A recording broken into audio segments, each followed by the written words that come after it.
नमस्कार प्यारे बच्चों।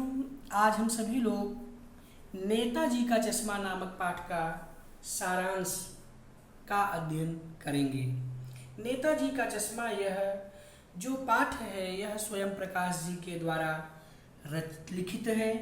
इस कहानी के माध्यम से लेखक स्वयं प्रकाश ने बताना चाहा है कि वह भूभाग जो सीमाओं से घिरा है देश नहीं कहलाता, बल्कि इसके अंदर रहने वाले प्राणियों, जीव जंतुओं, पेड़ पौधों, नदियों, पहाड़ों, प्राकृतिक सौंदर्य आदि में तारतम्यता स्थापित होने से देश बनता है और इन सब को समृद्ध करने व इन सबसे प्रेम करने की भावना को ही देश प्रेम भावना कहते हैं। कैप्टन चश्मे वाले के माध्यम से लेखक ने उन करोड़ों देशवासियों के योगदान को सजीव रूप प्रदान किया जो किसी न किसी तरीके से इस देश के निर्माण में अपना योगदान देते हैं। ऐसा नहीं कि केवल बड़े ही देश निर्माण में सहायक होते हैं, बच्चे भी इस पूर्ण कर्म में अपना योगदान देते हैं। कहने का तात्पर्य यह है कि सबसे पहले तो हमें यह जानना है कि नेताजी का चश्मा जो यह शीर्षक है इसमें प्रमुख रूप से 3 पात्र हैं। एक हालदार साहब, दूसरे पानवाला और तीसरे नंबर पर आपका कैप्टन चश्मे वाला है। कहानी के प्रारंभ में लेखक ने यह बताया है कि कहानी के मुख्य पात्र हालदार साहब को कंपनी के काम से उस कस्बे से गुजरना पड़ता था जिस कस्बे से यह कहानी जुड़ी हुई है। उस छोटे से कस्बे में कुछ पक्के मकान, स्कूल, सीमेंट का छोटा सा कारखाना, 2 खुले सिनेमा घर और एक नगर पालिका कार्यालय था। नगर पालिका द्वारा विकास कार्य किए जाते थे। एक योग्य प्रशासनिक अधिकारी ने नगर के चौराहे पर नेताजी सुभाष चंद्र बोस की संगमरमर की प्रतिमा लगवा दी थी। प्रतिमा बनाने वाले कलाकारों की खोज, अधिक लागत लगने और बोर्ड का शासन काल कम करने के कारण किसी स्थानीय कलाकार के रूप में यह कार्य स्कूल के ही ड्राइंग अध्यापक को दिया गया था। अध्यापक ने भी महीने भर में मूर्ति बना डालने का आश्वासन दिया था। लेखक यह कहता है कि स्कूल के अध्यापक ने नेताजी सुभाष चंद्र बोस की जो है 2 फीट की संगमरमर की मूर्ति बनाई। उस मूर्ति में नेताजी सुंदर, भोले और आकर्षक लग रहे थे। वह मूर्ति देश के लिए कुर्बानी देने की प्रेरणा देती प्रतीत हो रही थी। उन्हें सचमुच का चश्मा पहनाया गया था। हालदार साहब ने जब पहली बार उस प्रतिमा को देखा तो वे रोमांचित हो गए कि इतना अच्छा उपाय किया गया है। वे वहां से जाने के बाद भी उसी के विषय में सोचते रहे।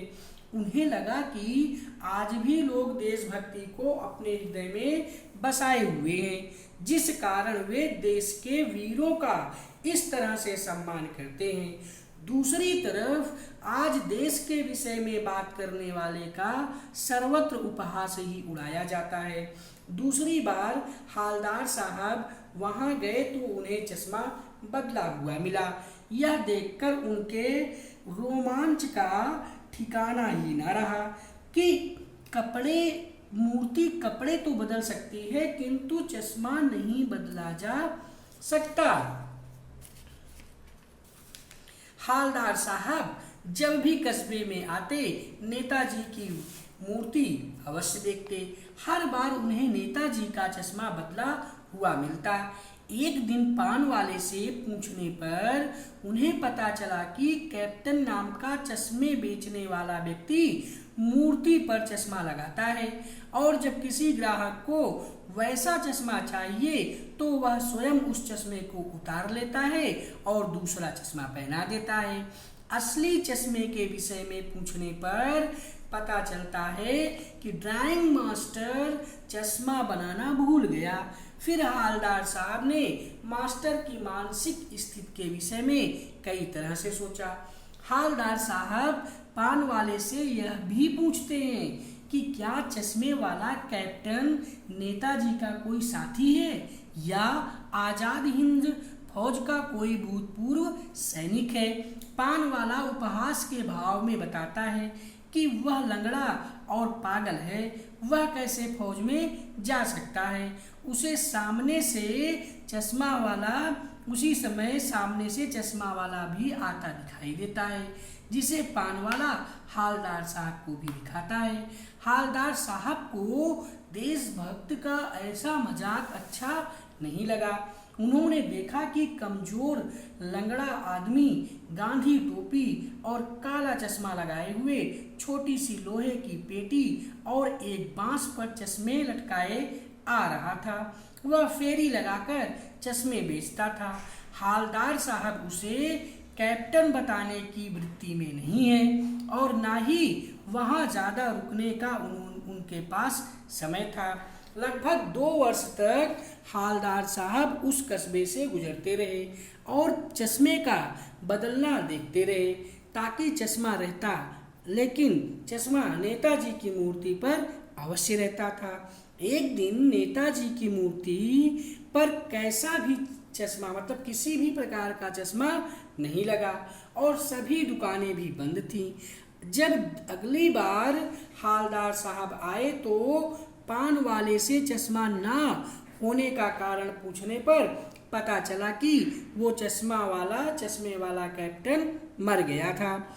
वे चुपचाप वहां से वापस आ गए। वे इस बात को सोचकर दुखी हुए कि अपना सब कुछ बलिदान करने वालों पर लोग हंसते हैं और क्षुद्र स्वार्थ निकालने के लिए बिकने तक को तैयार रहते हैं। कुछ दिन बाद हालदार साहब जब फिर उधर से गुजरे तो यह निश्चय कर रखा था कि वे ना तो वहां रुकेंगे, ना पान खाएंगे, ना ही मूर्ति की तरफ देखेंगे। लेकिन जैसे ही मूर्ति के पास पहुंचे वे जीप को रुकवाने के लिए चिल्लाए और चलती जीप से कूदकर मूर्ति के सामने सीधे खड़े हो गए। मूर्ति पर किसी छोटे बच्चे ने सरकंडे का चश्मा बनाकर लगा रखा था। बच्चे की देशभक्ति पर, कुर्बान वीरों और देश के प्रति भक्ति की इस भावना पर हालदार साहब भावुक हो गए। तो प्यारे बच्चों, आपने यहाँ तक जो है नेताजी का चश्मा नामक पाठ का सारांश सुना। इस पाठ से हमें यह शिक्षा मिलती है कि हमारे देश में आज भी लोगों के मन में देश की प्रति सच्ची भावना रखने वाले देशभक्तों के प्रति सम्मान की भावना नहीं है। लोग उनका उपहास और मजाक ही उड़ाते हैं। आज के लिए बस इतना ही। धन्यवाद।